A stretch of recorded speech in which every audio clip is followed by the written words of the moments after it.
The dragon was able to escape the grasp of Fenswick's gigantic magical hand and was flying and circling.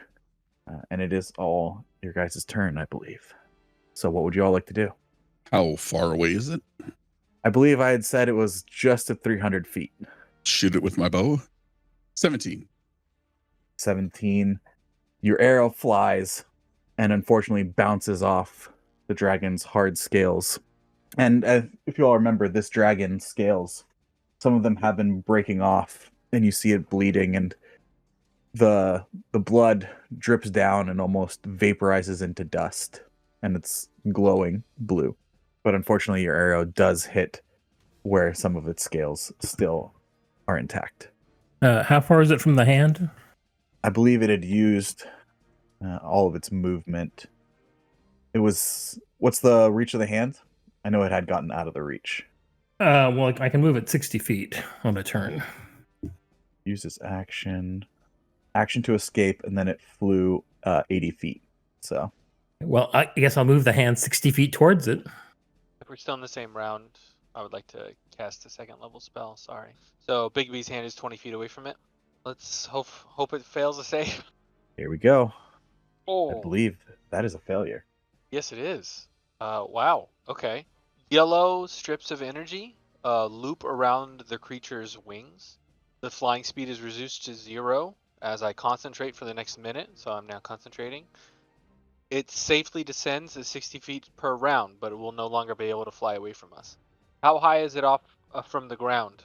It had flown pretty high up. I think it was like 200 feet, because it had kept trying to fly away from Bigby's hand. Well, it's now going to descend 60 feet every 6 seconds.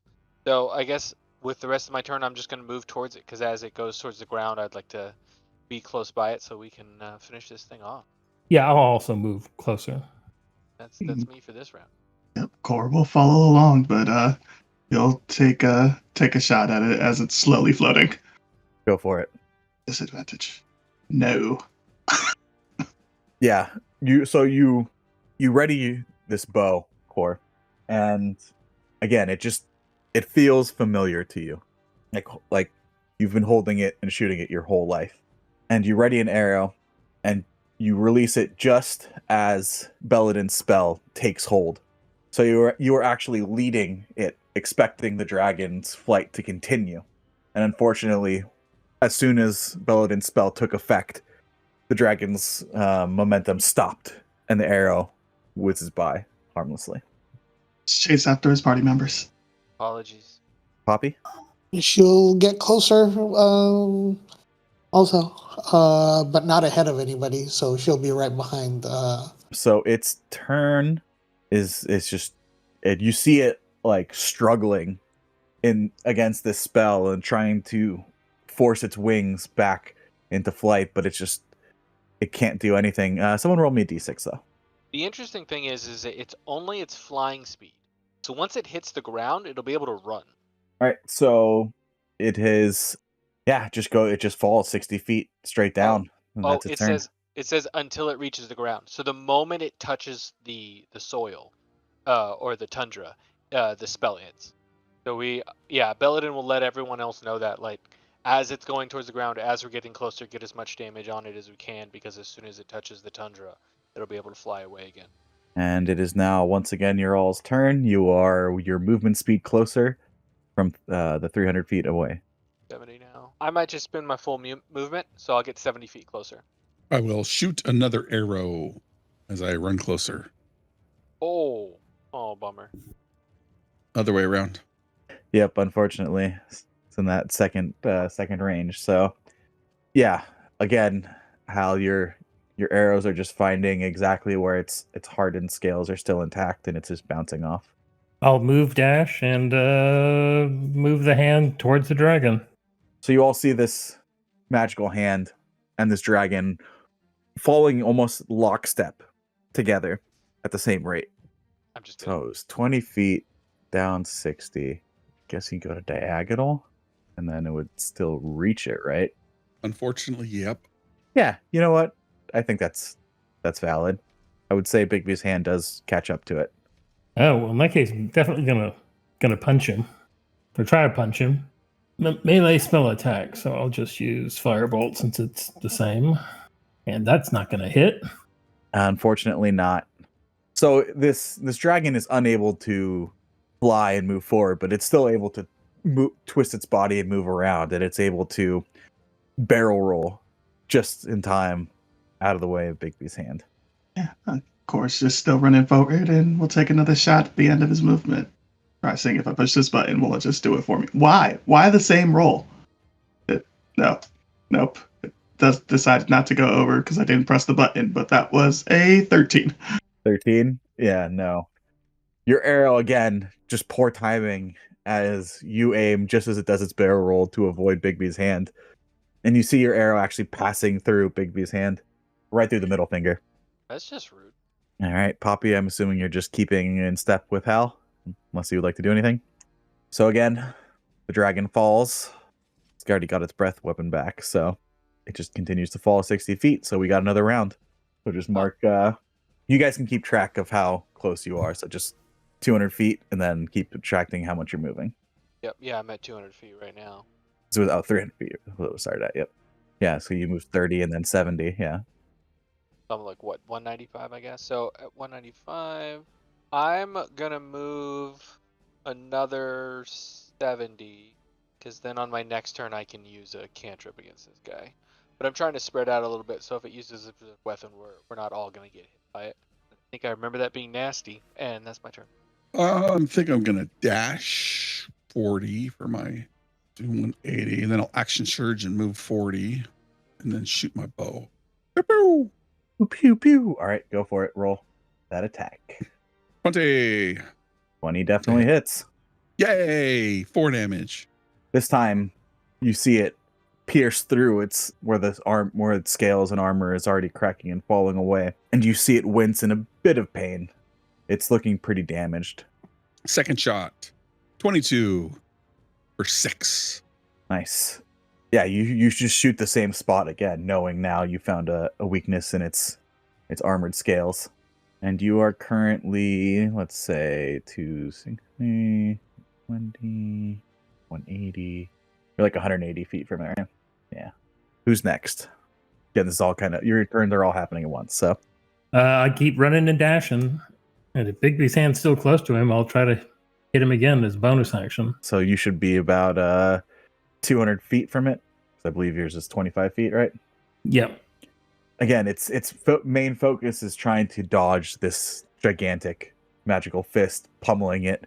So it's doing barrel rolls to avoid that, which is allowing Hal's arrows to hit on the mark as Bigby's hand misses once again.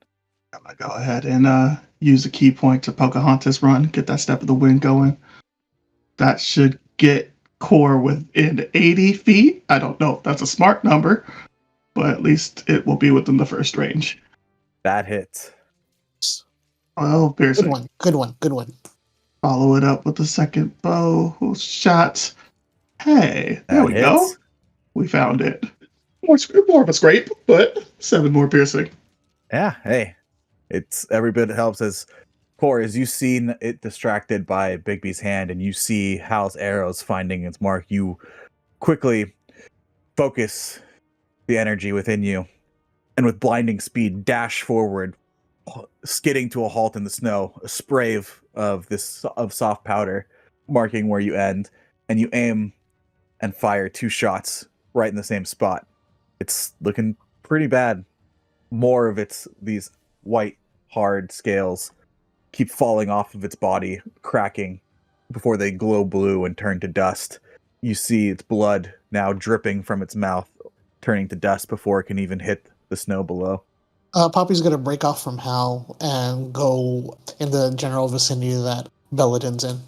Poppy can pretty much go wherever she wants in the battlefield. So the third round now, so just about halfway down in the sky from where it was. Belladin's going to move 35 feet in a diagonal direction away from the rest of the group, and then cast Life Drain. 21 hits. We'll find out if necromantic damage does anything. Necrotic damage, 8. Yeah, so this ghostly hand flies out at speed, and you see it grasp the neck of this dragon. You see it start to choke, and as it grasps its neck, where the spectral fingers tighten, you see more of its scales turn brittle and crumble and fall. Nice. I don't remember. Did we know if this thing was undead or not, or if it's?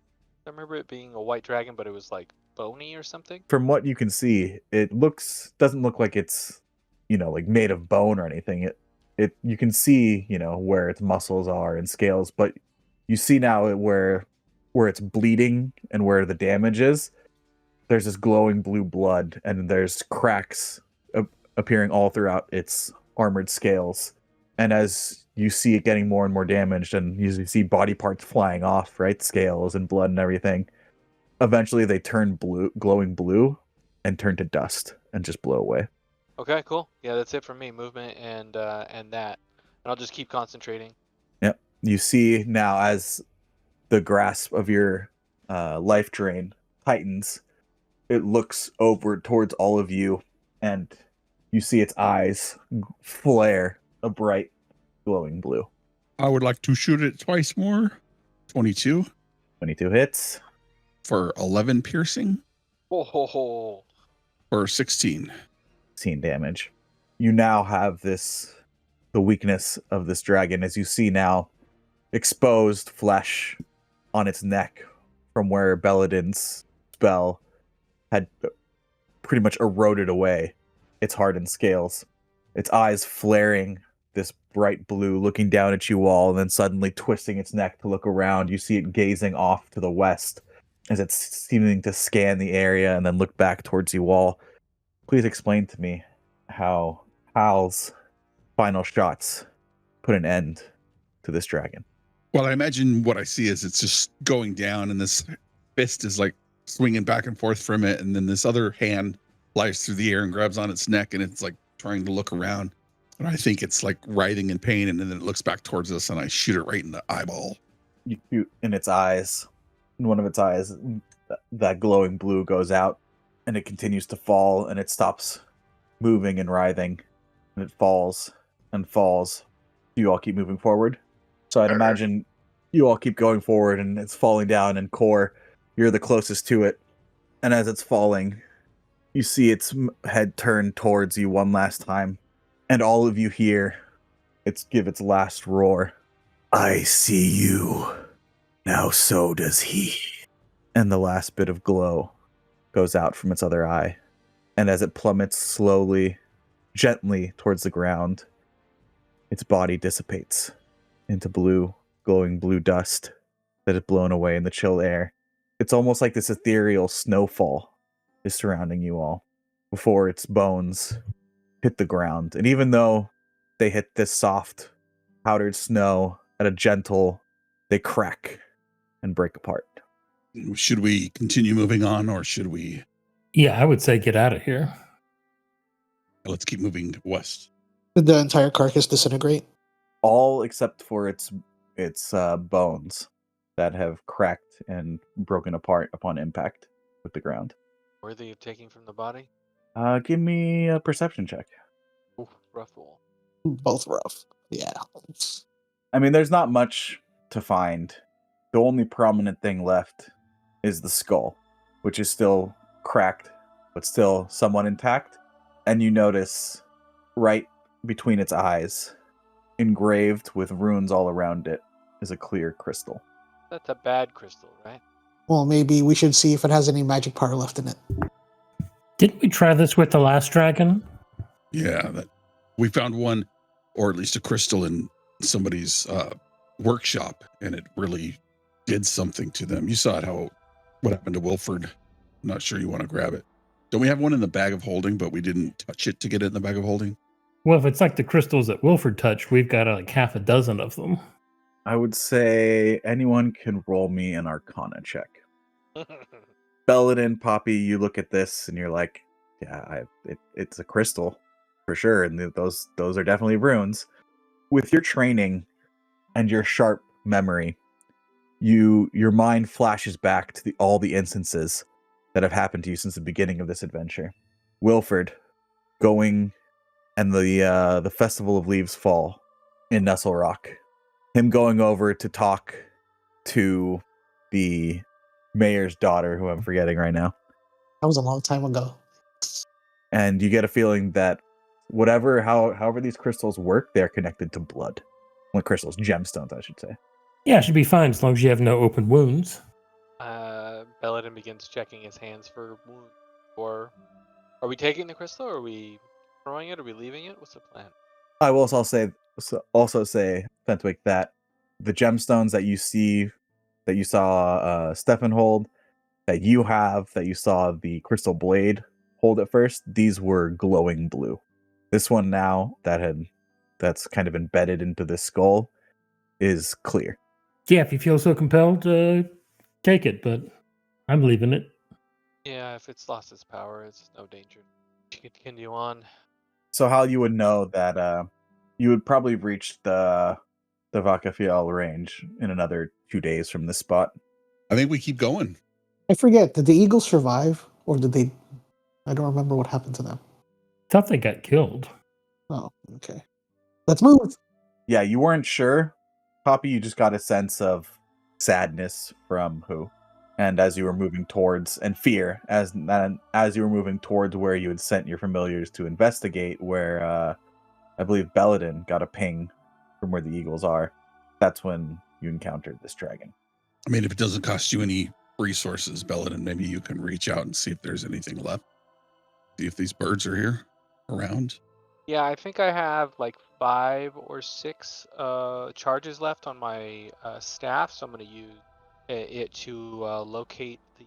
You reach out, and as your senses expand and the air around you quiets, as you focus more and more on the magical energy inside you ever expanding outward, you don't get any sense of anything that you're seeking within the range. They didn't make it.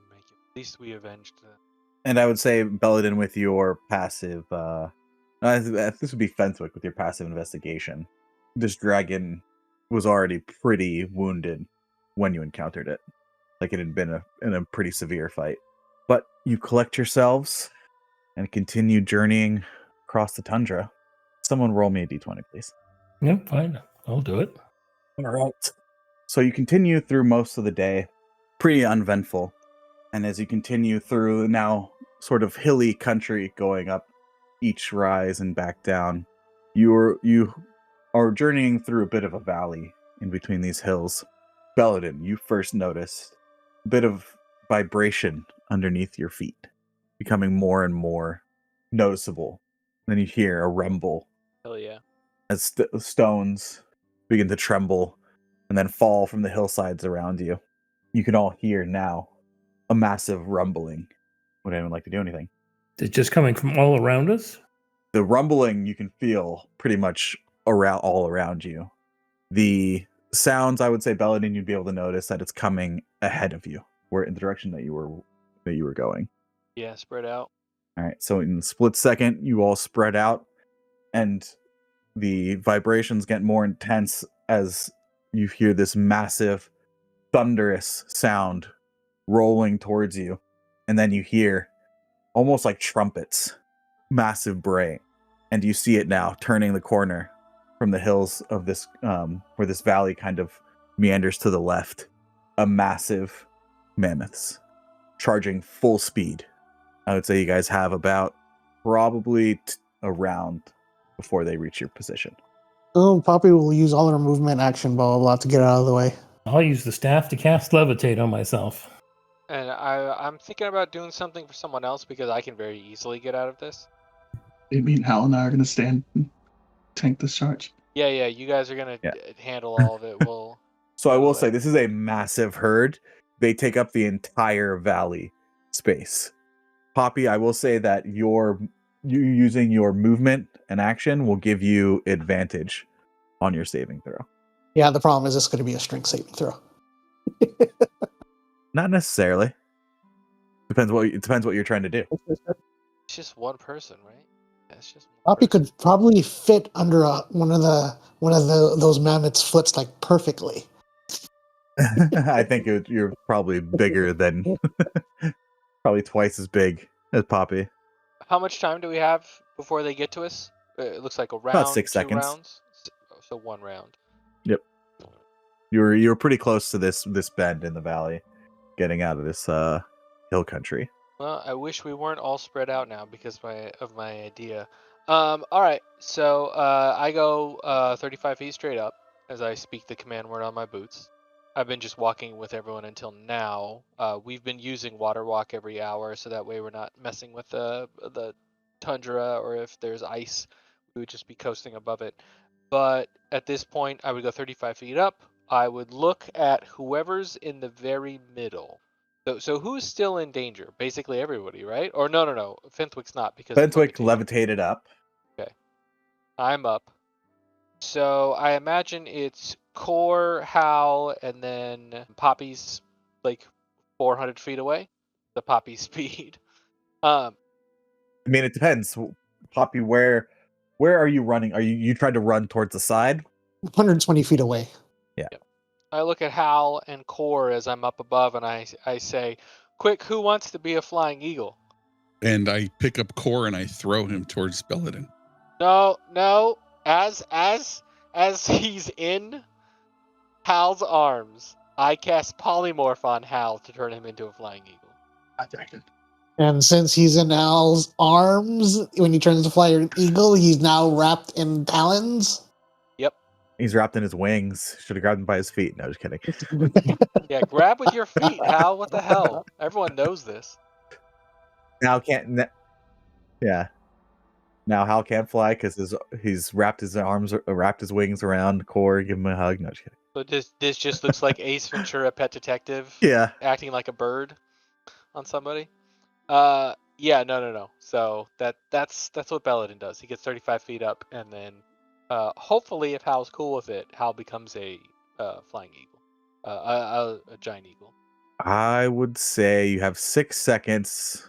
I just used movement, and then I spoke, and then I cast a spell. I'd imagine you just would say, Hal, eagle. Hal, do you resist? I don't. You want to know what's weird though? It is a flying eagle, but it's got like a white mullet because it's still got to be Hal coded. It's blonde, but then the tips are Mhm. frosted pure white. Yep, of course. It's got Guy Ritchie sunglasses on. Uh-huh. Not Guy Ritchie, Guy Fieri. Okay, Hal, you are now a giant eagle with Core. You suddenly find yourselves in the grasp of razor sharp talons. Core was getting ready to die, so that's better than than that. I would say, Core, were you doing anything before this, or you just let Hal grab onto you? Yeah, Core was just watching. He was trying to get that symbol on. He was going to see how long he could dodge before he died. But he'll take Core's a just lift. whispering to himself, "Long live the king." This is when we find out Core's just singing Hakuna Matata under his breath the whole time. Mufasa, Mufasa, Mufasa, Mufasa. I guess I'm flying. How you take off into the air as well. Half your movement speed, half your flight speed, because you are carrying. So that just leaves Poppy on the ground, dashing off to the side as this mammoth herd comes rumbling past. Poppy, give me a dexterity saving throw with advantage. So you start to run to the side. It's probably another 100 feet till the edges of this little valley before the herd begins to overtake you, Poppy.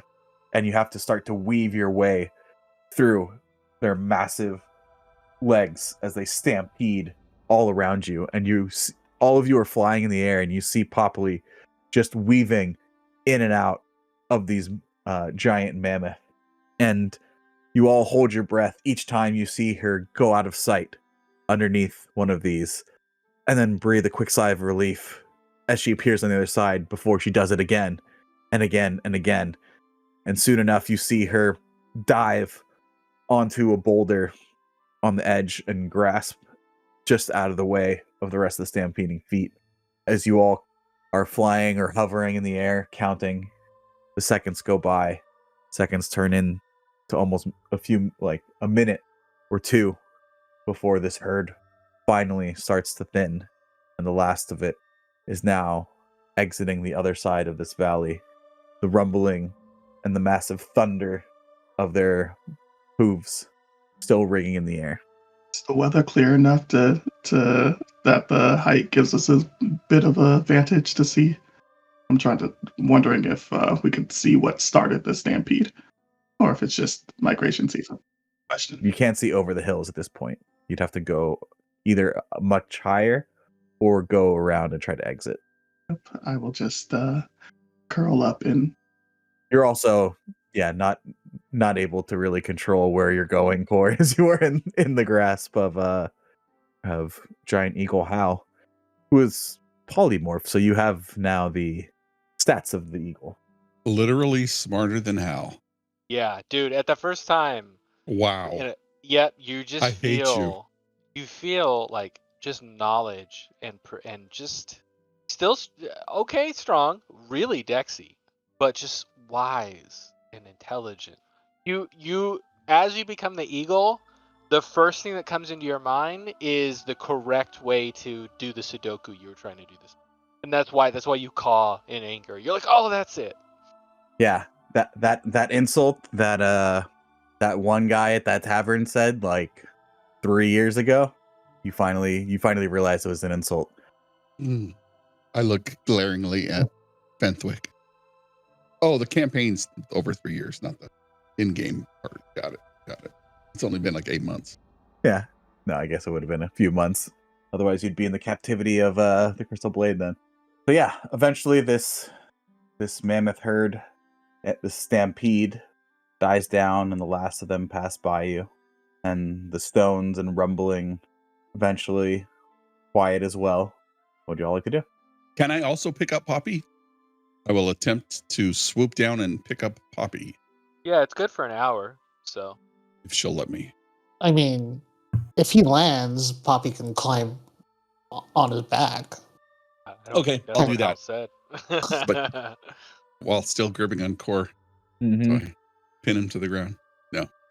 You forget you have him in your talons when you land. Mm-hmm.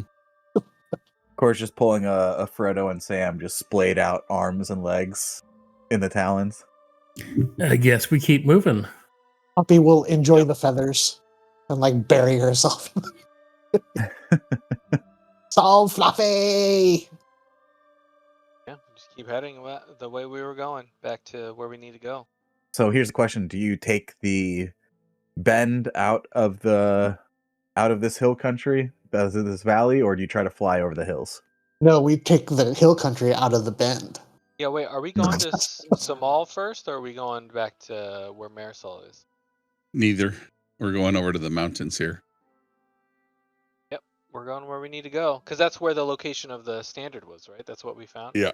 Yeah, that's what Hal's vision showed him, is that during the creation and kind of the history he saw of Blekidvarda, he saw actually a company venturing north in the Vakafjall and creating an outpost, which would eventually become Foltmokbord. And when you say standard, we are literally looking for like a flagpole with a tapestry on it. You gotta ask Hal. How? Yep. And it has a leather harness, so I can carry it in battle. Well, you know what? Let's save that conversation for when Hal is in speaking form. Oh yeah, that's true. That's true. I do have a question for the DM though. Was the company Wayland Yutani? Because I heard they're pretty terrible. Yeah. Yeah, for an hour you're probably asking Hal questions and then just getting loud screeches back. No, for real though. With an 8, the giant eagle definitely understands language. So. Yeah. No, Hal just can't speak back. He can nod, hopefully.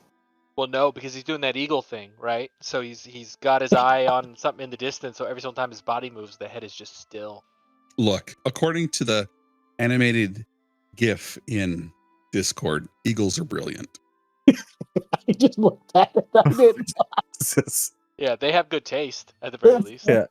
The one on the top is the one I figured you were referring to, but Yeah, that's what I was like. like. I just saw the bottom one. I'm like, okay.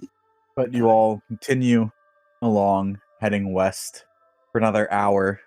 No incident until the polymorph is eventually coming to. And Hal, I would say, with your now increased intelligence, Mm-hmm. you would understand that an hour is soon to gone by, and most spells usually last about an hour. Wait a minute. Which form has greater intelligence? The eagle. The eagle. He's smarter right now. The eagle has a got- higher intelligence than You Hal. gotta be kidding me. Clarity unlike any, just mental clarity unlike anything he's ever experienced before. Look, it's a heroic feat that Hal is able to communicate with all of you. I'm proud of him. Yeah, I mean, unless we have a reason to otherwise stop, I imagine we just keep going. You know, I'm not gonna get anything from a short rest right now. I don't think anybody else is. So Yeah, I think we just keep going until it gets too cold or dark. And then we'll look for a place to camp eventually.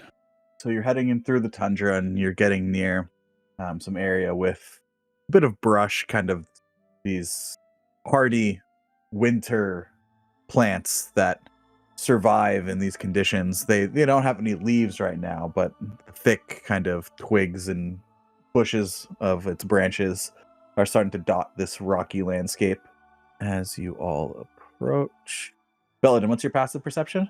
believe it's a 19. Let me double check. As you all approach this, Belladin, you notice a small shift in one of the bushes.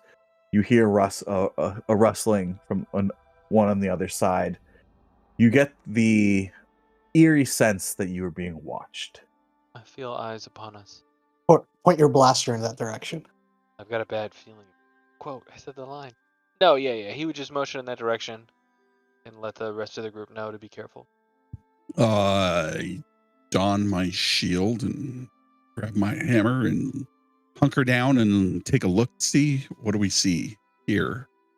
God, I just remembered I have this. I use another point from my staff, and I ask the plants what is hiding amongst it. All right, you and me plants within 30 feet of you. Yeah, so I got to get within 30 feet at least. Okay, you walk towards this brush With Hal, with my boy. and you start casting this spell, and immediately you see about a dozen or so figures around you pop up with bows drawn and they would say, if you wish to do us harm, we have you surrounded, as you finish casting the spell. They're like, what's up? And I'm like, never mind. I got my answer.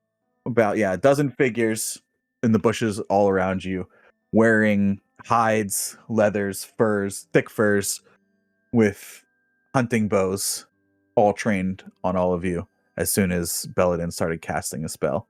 Hal, give me a history check with advantage. Dang, I wish I was still the eagle. 7. I got a passive insight of 19, just in case. Just a heads up. They speak with a general accent of the north here, Hal, but you're not able to place exactly where. Belladin, with your passive insight, you can tell they look nervous. They're uneasy. A few of them are nervous. A few of them, most are wary of you all. Are we camped? No, we just came across this. We just came across, right? Oh, okay. Yeah.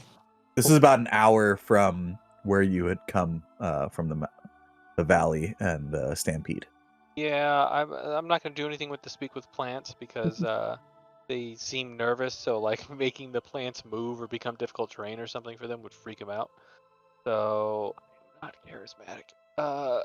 Yeah, Belladin is gonna have like a staff in one hand, and he just got done casting the spell. So like the staff is kind of up in the air, his other hand is up in the air, and then both hands just kind of keep raising until they're both kind of up, and then he just keeps looking at Hal like, Are you gonna talk to him? I think Hal would set down his hammer and set down his shield and move forward, and then he'll take out the eagle totem that he has out from underneath his leather jerkin, hold his hands out in a sign of peace. We're just looking to pass through these lands. We're on our way to the peaks. He points up back towards the west.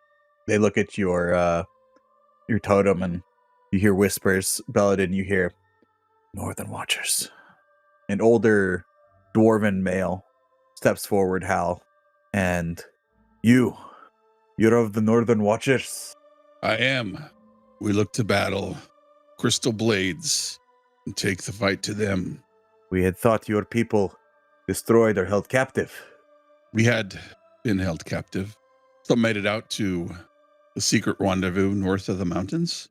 I escaped and was sent south to find worthy companions. And Al gestures to each side of him to his companions, and then to seek the standard. The Oracle has sent us to these mountains, and he'll point back again towards the mountains.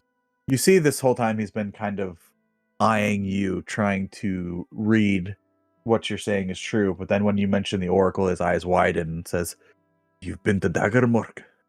Just 3 days passed. I sense no deception in your eyes. And he puts his hand and waves down, and they all lower their bows. We are a hunting party of the Kunirk.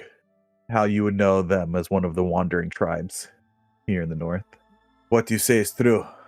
Then you should be wary in these lands. Not but few hours ago, the herd we were hunting was scared off by a war party of the Crystal Blade. They were scouring the area, searching for something, or perhaps now I should say someone, as he looked towards you all. We don't want to bring any trouble to your encampment, but we could use some shelter. Together we can be very wary, very, I've been too far south. To be quite frank with you, Watcher, it seems that whatever strength might be in combining our numbers might not compensate for the danger you would all bring to our camp. Or am I incorrect in surmising that it is you who the Crystal Blade are searching for, if it's true that you have escaped their grasp? We are the ones they seek. Perhaps they know of our direction of travel as we had downed one of their companions, the white winged one with blue eyes. That is quite a feat. We truly live in wondrous times. Dangerous, yes, but wondrous times where legends take wing once more. We have seen these creatures. Well, you won't be seeing that one any longer. It is a heroic feat. So you can be the judge whether we share your camp or not. But we would like to freely pass through your lands, or these hunting lands. We are the Kunirk of the wandering tribes. We lay no claim to any lands, and no lands lay claim to us, nor does anyone. You may pass as you may. Give me a persuasion check. See if they'll let you camp with them. That is a 9. Afraid, however, as leader of this hunting party, I cannot risk all of us. And it appears you are heading to Vakafial, yes? Yes. We must continue our hunt and try to gain ground against the herd we were hunting that was spooked. So I fear our directions are crossing at the moment. Very well. But when the standard is raised once more, can we count on your tribe to join the fight? You would almost have me believe that it could be done.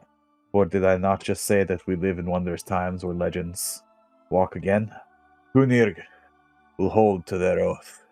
We are of the north, and if the standard is raised and the north calls, the Kunirg will answer. Tell me, what is your name, Watcher? Elianthar of Olam, nephew of Ormir, son of Olaf, of the north. Well, Prince of the Watchers, I am Oslof Trinder. Well met, Helianthar Olam's son. And he holds out his hand. I will shake his hand. Beastmaster handshake. As I said, be on your guard. The Crystal Blade now roam freely. But that is not the only danger. Slaver parties from Samal have increased. Rumors of a new premier taking power.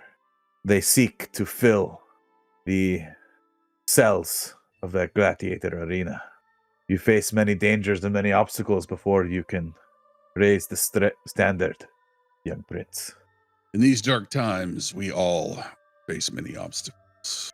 Let us not stand in each other's way any longer. Let's move. May you find your fire a day's rest. And he whistles. And you see the party start to gather their supplies. I imagine the tracks of a stampede are pretty obvious. But how long ago did we interact with the stampede? About an hour. About an hour. Okay. I'm gonna burn another 2 charges to specifically the herd of mammoths. Nice. So you notice that they swung down more directly south. And it's yeah, so I think it's just instantaneous. So I'm gonna just basically point and say and relay exactly that information. We passed them an hour ago, and they were that way, but they are swinging down that way. I do not know if they continue onward or not, but they are in that direction. Last Valnor's frozen teats. Come, we must hurry. We must reach them before they get any closer to Vermanmork. And then I do a quick weather check. Clear skies. Clear skies. Yep. I'll let them know that they've got clear skies for the next 24 hours, and then head out with everybody else.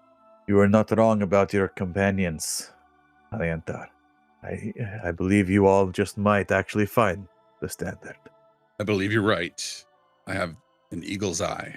And with that, they all head out pretty silently. Belladin, you're really the only one that is able to hear bears hints of their movement as they go across the land, leaving very little trace, as they are well-seasoned hunters and wanderers of the frozen north here.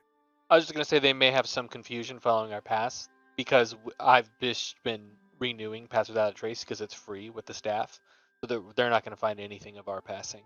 So just a reminder so that everyone's aware, including the DM, that we're not leaving tracks. Yep, I am aware. Luckily, though, with the Pass Without a Trace, they won't unless they have some magical means of tracking us. We're not gonna lead them. You know. Continue moving west until we have to make camp. Yep.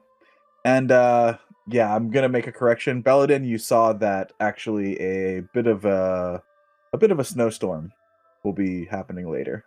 So you see clear skies, but then clouds form and then snow start to fall. Yep. And I would have relayed that. I mean, the dude would have just seen that happen in the palm of my hand, so would have been like, "Hey, this is what's happening for the next 24 hours." So you continue journeying as the sky starts to darken, and Hal, you know that this is signs of some rougher weather coming your way, and you should probably make camp a little bit early before it starts getting too cold. All right, let's find some place to camp, Belladin. So yeah, I'm gonna roll a quick survival check. That's a 19.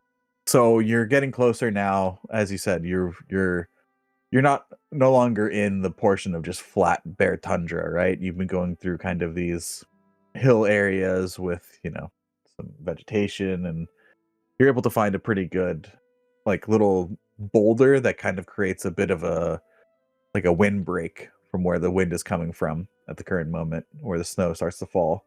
So you figure it's a pretty good spot, even with the dome. You figured even without the dome, this would be a good spot.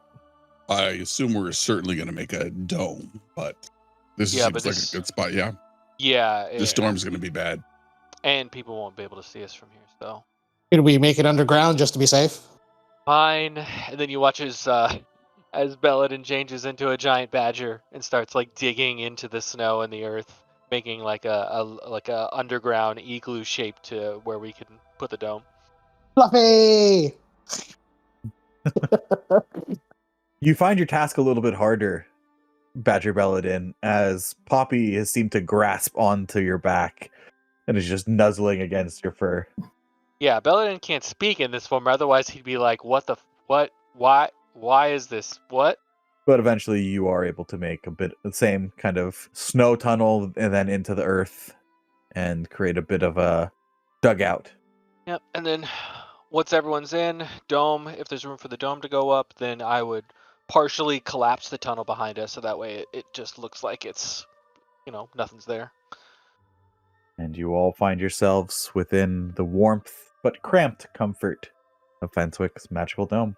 You still have a few hours, I would say probably 2 hours, before you think you'd be able to rest for the evening, as it was a bit earlier in the day that you had to take shelter.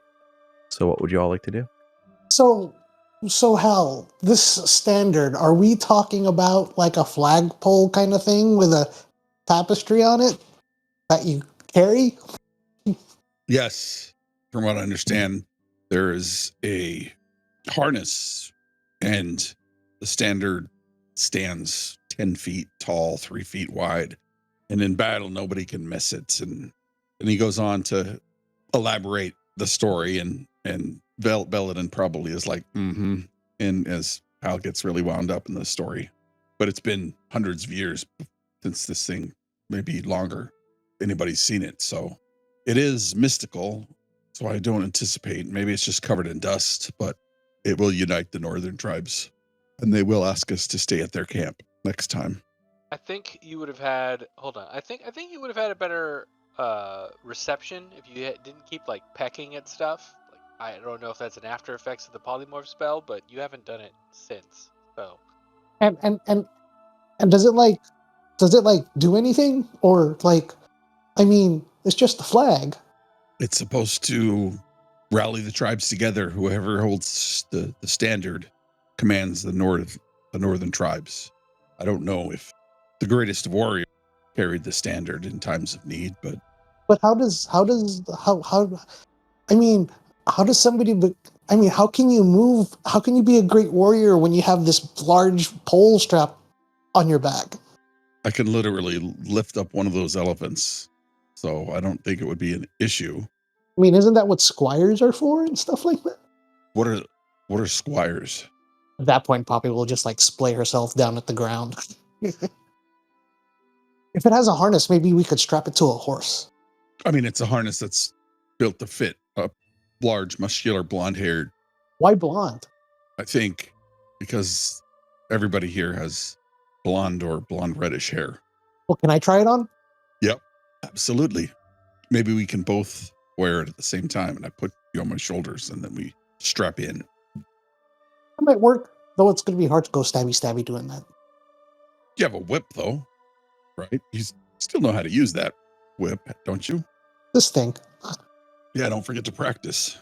Well, also, Poppy will start taking out incense and various ingredients from her pack so she could resummon her familiar. That's why. Yeah. Pentwick Archie definitely got obliterated. Yeah. I suppose I'll bring him back. What is Core doing during all of this? Core is Core has been bleeding to death for the last like 8 hours as we've been on this force march, so he's That's a lot of blood. Kind of just meditating, but not moving at all. Give me some rice and I can make some sausage with all that blood. Still a bit confused about the whole drow scenario, but he knows that this is the right thing because house people should be freed.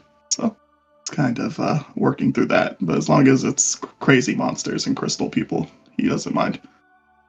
Continuing the fight. Oh, hey, Core, let's play a game. Come on, it'll be fun. He will open his eyes and look over. I said he opens his eyes and looks over at you. Come on. Sit up. What is this game? Put your hand right here. Just points to the ground. Spread out your fingers. Okay. And then Poppy will take out one of her daggers. Which one? Let me see here. Let's do... Oh, yeah. Yeah, she'll take out her dagger and go, okay, don't move, okay? And she starts, what's that game? When you stab the dagger in between the fingers, back and forth, slowly, faster and faster. It's called Stab-A-Figure? Yeah. Yep. Stabby fingers. Stabby fingers? I would say, Poppy, roll me. Sleight of hand. Yeah, sleight of hand for sure. Let me know when it starts getting scary, Core. Core's taking this as a challenge. He's in his mind palace.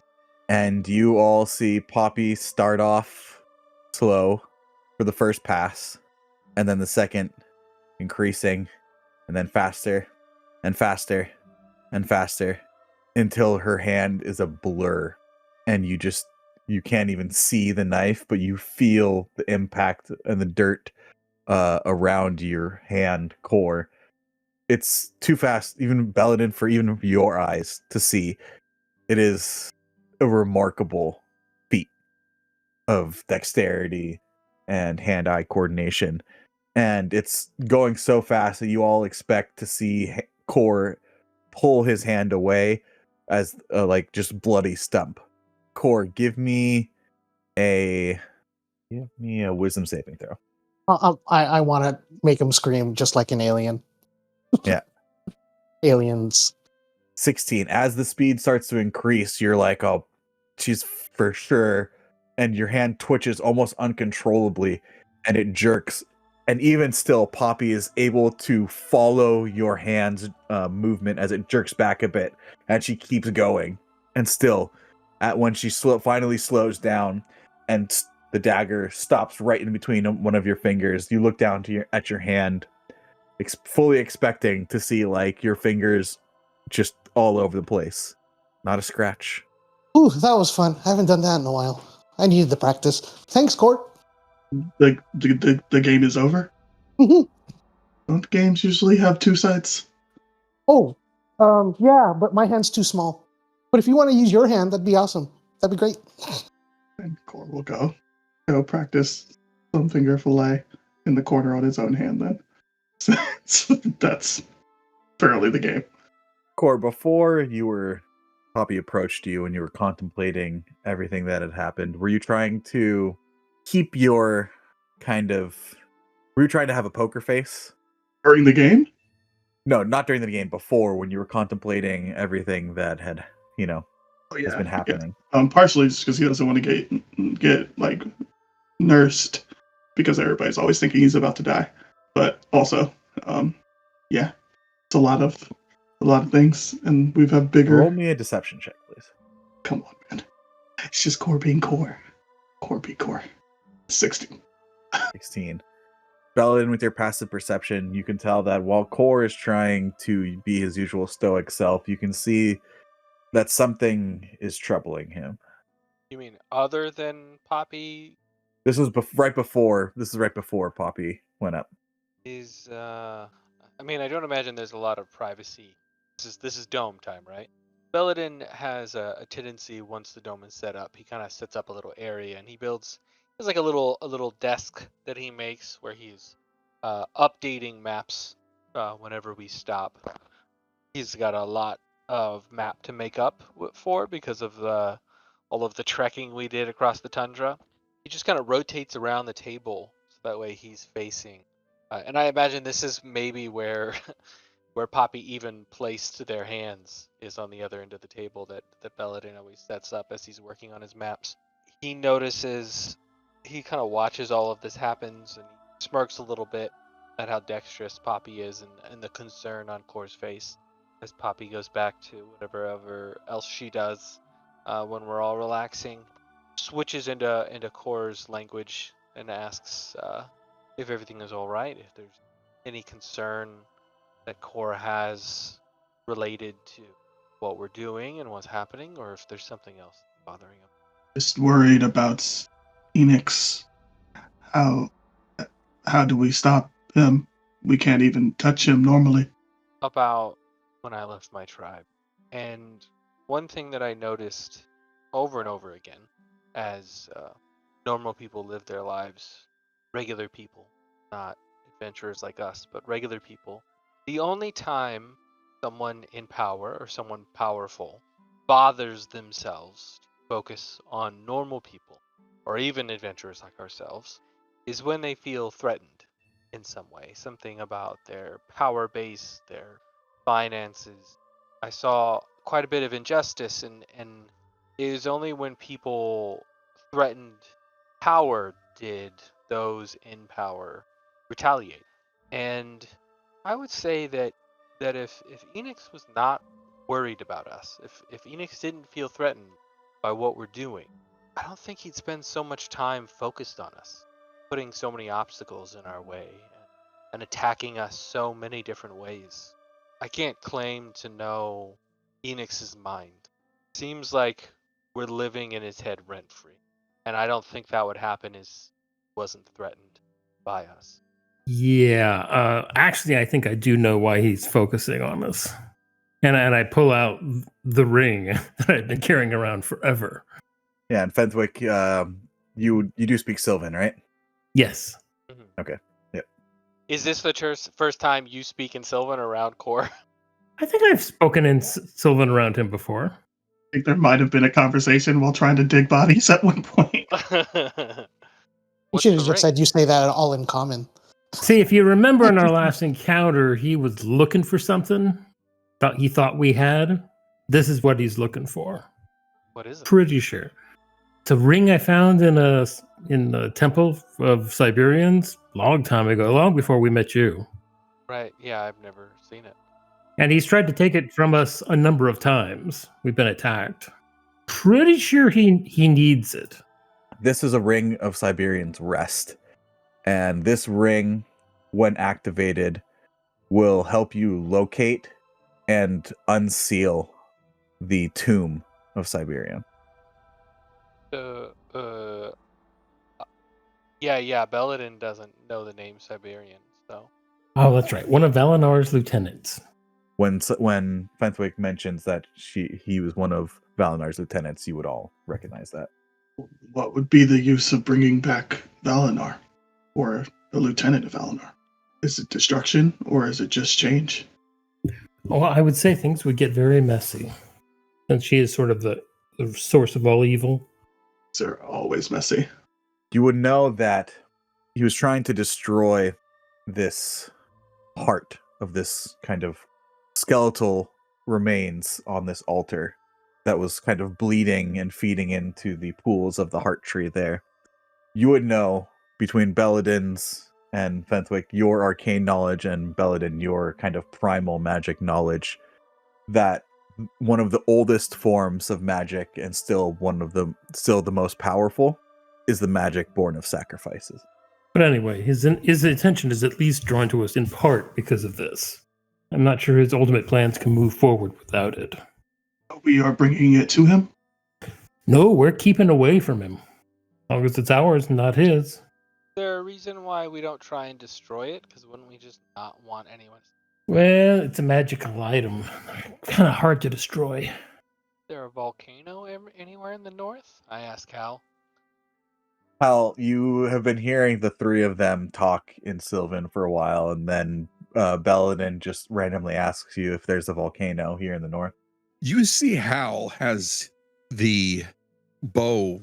He's sitting applesauce crisscross, and the bow is across his knees, and he's got his eyes somewhat closed, and he's got a really hard grip, both hands on it, and he's sweating a little bit. Hal, are you okay? He's if Hal is sitting down, then Poppy will walk up to him, so they're both kind of eye to eye, right? And then we'll flick him in the forehead. Hal's left eye opens up a little bit. I'm trying to turn this into a Dragon Slayer bow. I need like an hour. And he closes his eye. I didn't realize it until I got turned into an eagle. And so it made sense at the time, and I remembered. So I need an hour. You leave him alone for an hour while we continue our discussion about magical items. So you think he wants to bring back the lieutenant? What does Poppy do? Right in front of Hal, she'll just lay down and start making snow angels. So actually there's no snow because you're underground. It's dirt. Dirt angels. Yeah. Dirt angels, then. Yep. Belladin, roll me an insight check. Rolling like me, 14. And your passive is 19. There's something tugging at the back of your mind about the words that Enix has been saying and kind of his actions. And there's something. You're almost certain that while he wants to release Siberian, there's something more to it. That is not his end goal, or that is not his main motivation, is just to revive Siberian. Well, maybe revive and then sacrifice Siberian. Belladin relates that to the group. We're all talking. There's something on the edge of his consciousness that he's not quite sure. There's something more happening there. And then Belladin just waits an hour because he wants to see if Hal can turn a freaking bow into a Dragon Slayer bow. I will say, let's say core. You can roll me a history check Sure. with advantage. That'll help. 15. 15. You've been going over Enix's words a lot. What he said to you, what that possibly might mean. But also ties back to what you were thinking of what you can do against him if your attacks did nothing. And what he said kind of echoes in your mind is that his soul is tied to Siberian. That you could not harm him even if he wanted you to. He would. Jordan, high low. High low? High or low? Low, because it's me. Yeah, he would. He's gonna go ahead and ruminate on that. He's not gonna say that part out loud. That's even. He'll mention the part about Siberian possibly being tied to him, but the second half he'll keep to himself. During our fight, was he doing anything? I don't remember. We couldn't affect him though, right? We couldn't hurt him. No, but I'm wondering if he was doing anything. Like, was he? I don't remember if he was casting spells or. Something caused the weather to change. Yeah, that's true. But it wasn't him doing it. What if he doesn't have like a physical form? That's why he didn't do anything. That's why we can't harm him.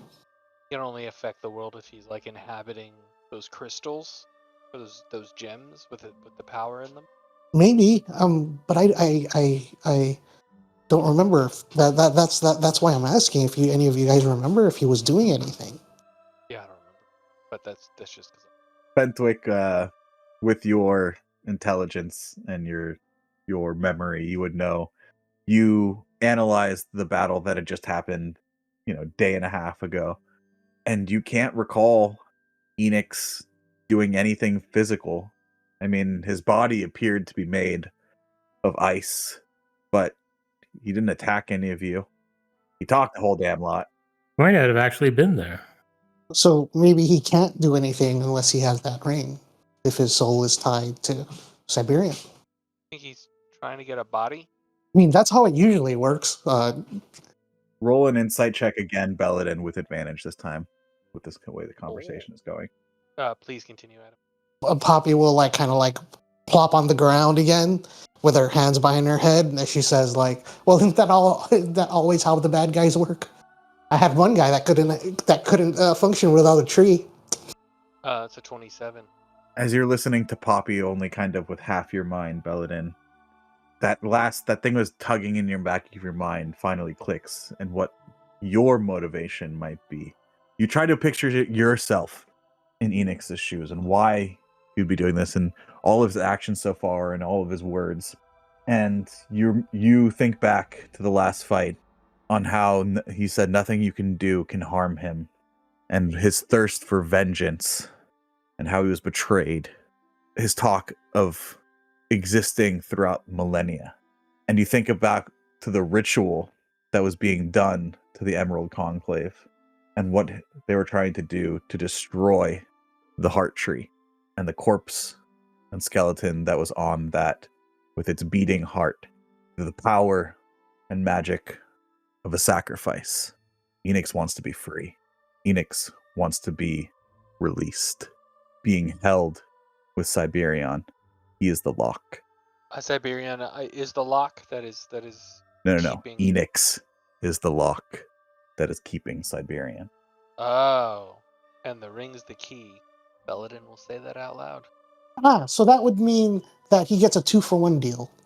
Well, I mean, the funny thing is he may not even care about Siberia. You know what I Yeah, mean? he may just want to be free, period. That someone used him to lock away an evil. Pissed off about it. Really tells you how fed up someone is. They're willing to do all this stuff and be willing to, unleash the lieutenant of the greatest evil just so they can be free. I mean, I don't even know if Enix would exist after that. Maybe they're kept stasis ever since whatever ritual they did to turn him into the lock. Maybe just not existing is better than whatever state he is in now. As you're concentrating on your bow and thinking back on the blessing of Jian, and you feel serenity come over you, your mind goes blank for a moment, and you find yourself out on the tundra, but it's different. It's vibrant. And as you look more and more, you see a blooming of flowers everywhere. And as you turn, a giant oak tree is before you. And you hear in your head, the voice of Jian, my champion, my protector of the realm, of all peoples. Your quest grows ever more dangerous and ever more important. You grow closer to skirting danger unimaginable. Enix must be stopped, yes, but most importantly, Siberian must never be unleashed. He must remain imprisoned, and nothing more, nothing less. Sometimes, for the greater good, sacrifices must be made. Do you have the strength, my champion? And your vision goes white, and you feel the energy being transferred